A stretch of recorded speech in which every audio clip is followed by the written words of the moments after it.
Kama usipofanya maandalizi ya vitu kutokea, vitu haviji vyenyewe.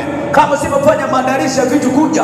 Wanafunzi wa Yesu kutembea katika nguvu, ishara na maajabu, walifanya maandalizi ya kuingia chumbani, kufunga na kusoma kilindini kumtafuta Mungu. Nataka nikwambie kitu kimoja rafiki yangu, na kijambo zako unasikiza mahali hapa, kila kitu kinawezekana.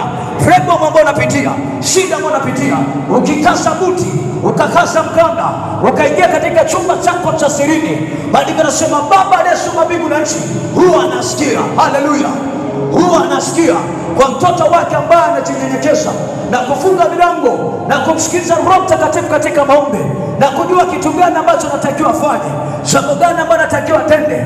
Matendo ya Mitume sura ya 2, baada ya mitume kujua kwamba kinachotakiwa hapa ni kupokea uwezo na mamlaka kwa ajili ya kutembea katika nguvu na jeshi la ajabu, wakajifungia ndani.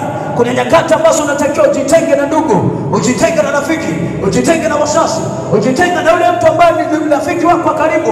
Ukae umwambie Bwana, taratibu dogo niache kidogo, niingie katika chumba changu cha sirini, niongee na Baba ambaye amenipa hili agizo.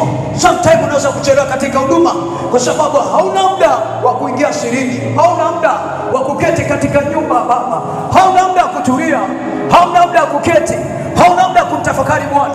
Ndio maana unaweza kustabu katika huduma ukashangaa, mbona wengine wanafanya vitu vya kawaida, wana muda wa kujifungia ndani, wana muda wa kuketi sirini.